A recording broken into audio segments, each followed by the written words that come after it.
Hey, it's your buddy, Peace and Harmony with you here today. We're focusing in on, I get a number of different email requests to discuss different topics, people, different situations. So I want to go into a little bit more in depth. I've been receiving a lot of curiosity about the female psychopath. So I'm going to do a little bit of discussion on that. And I think that this will help cast some light and eradicate some of the confusion and help you move forward successfully once you find and this resonates with you. And really, when we look at the female psychopath, we talk about someone who has an outer show or an outer sham of being very warm, affectionate, charming, seductive, very motherly, maternal, and just seems to have this magnetic pull to their aura. And not only their aura, but their eyes are something that you can't seem to pull yourself away from. They can be very smooth, the way that they talk, the way that they move their head, their hair, the way they position themselves. It seems very calculated. It's almost as if they have a signature, the way that they light up the room, the way that they light up a corner, the way that, all eyes tend to be on them. There's something about their energetic field. And this might sound a little strange, woo-woo, but it's something that is very important to understand, because once you're able to pinpoint this and identify this, it'll help you alleviate, some of the feeling of,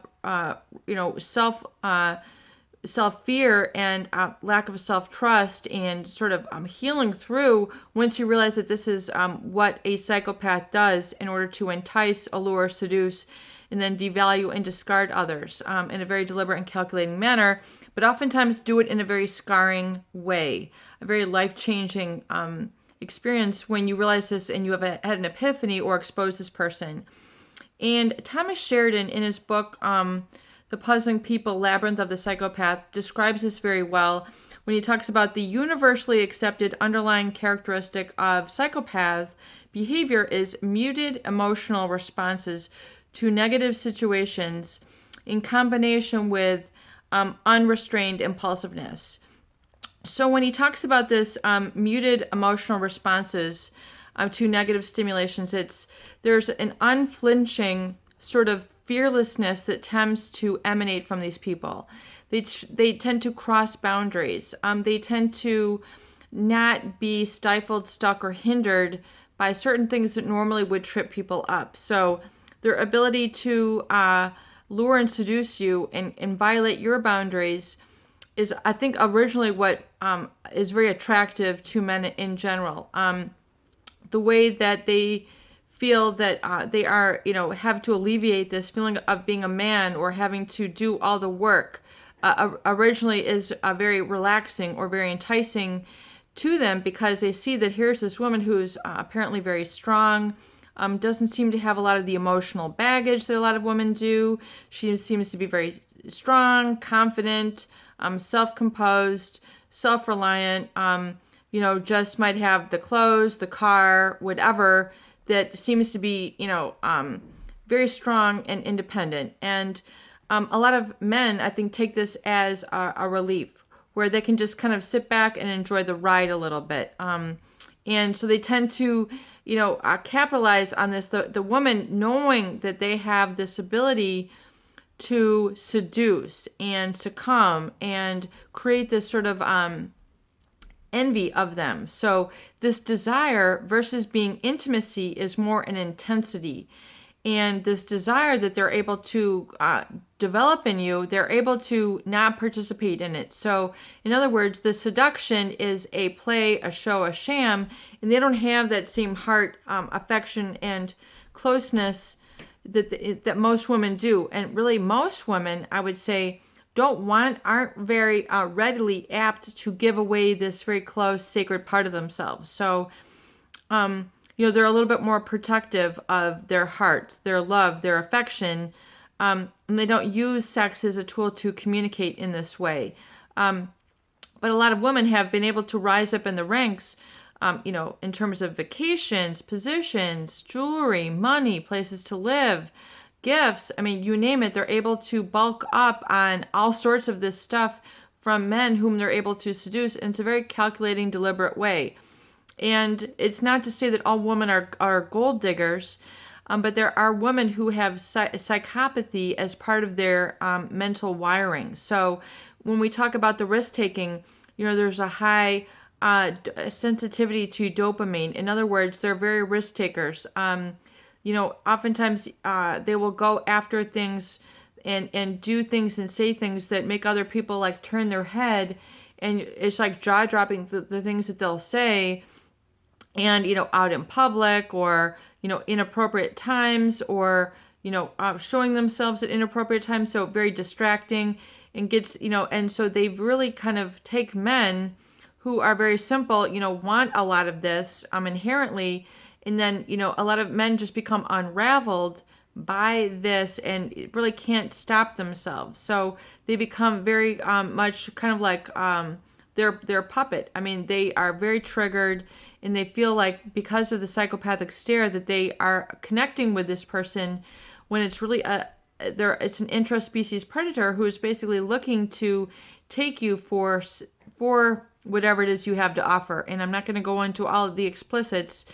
If you've been seduced and basically exposed by this type of person, you know what we're talking about. And so oftentimes, there's this lack of emotional reaction to negative, situations where, most women would have a reaction, or a nurturing side, or a loving side, or, want to be there to pick up the pieces or really repair things. Whereas the female psychopath does not have the same connection. They, to kids getting hurt, or animals being hurt, or they hear about, terrorism going on, or other different things that people would have a negative reaction to, and be like, oh my God, they just kind of, tend to seem to shrug it off, and almost be entertained by it. So if you've seen this sort of repressed or muffled experience to reactivity to negative stimulation, it's because they don't have the same attention to the humane side of life. They don't have really this sort of flinching, oh my gosh, let me hear about this, let me help you, oh my gosh, so it's kind of like they're like a bystander who would not really react. They would more just observe, and like observe how other people are reacting, and like, isn't that interesting how people are sensitive to this, or would cry at this movie, or would have reflection at this painting. Like, they don't have the same really connection, but what they will do is adopt a mask of apparently a mask of attention, a mask of sensitivity, a mask of intelligence that, they will then, basically put together a string of word salad, which makes them seem like they're sensitive to this art, but they're not really feeling it. It's just a mask that they have learned to calculate and deliberately feed into people to get them into their, basically their arena. And people are left empty-handed. I mean, there is no relationship there. There is nothing to hold on to. There is no substance. So I think that's what's very, very scary. And, if you have experienced this, don't fault yourself. Don't feel like, if you had been taken for a ride and you feel like, you were following the rainbow and there was no pot of gold, there was nothing real there, give yourself some empathy, realize that you were a good person and that this person had targeted you for the very reason that you are a good person, you have empathy, you are kind, you are sensitive, you fell for this. I mean, and, basically they're gonna, once you expose it, let it go, have no contact, any of the gifts, anything else, just seal all the windows, the doors, etc. No more crevices for this type of person to get into your life. It's a lesson learned. It's a lesson learned for you to know that you have to be wiser. You have to, have dominion over your reactions. You have to have dominion over what you're attracted to. You have to have control over where you allow your heart to be taken to. You'll have to know how to erect boundaries when they're being violated. You'll have a better sense of what this is and how to protect yourself. And, most men, get this. And it's very devastating. It's very humiliating. It attacks you at your manhood. For I am the strong one, I am the domineering one, I'm the provider. It's kind of like hits you where it hurts. And the women know this, and they're laughing all the way. They really don't care. They'll pick up and move on as if it never happened. They might try to hoover you in, or basically they might even try to do the smear campaign or make threats or things like this.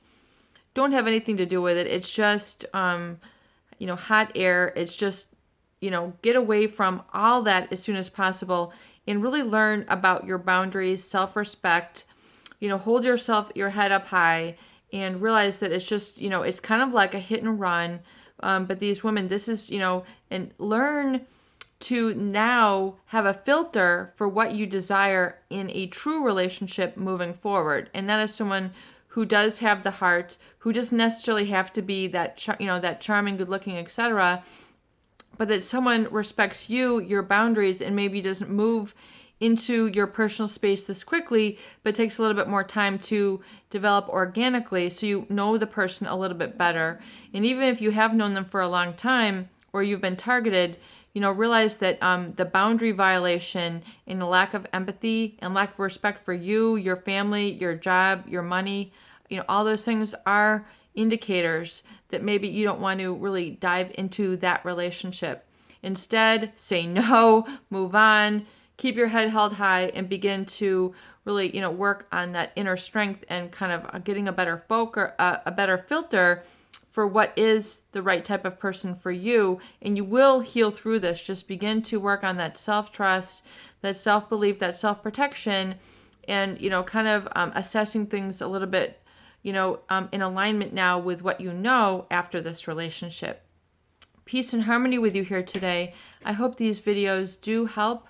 Please share and please subscribe for more great tools, videos, discussion, and support.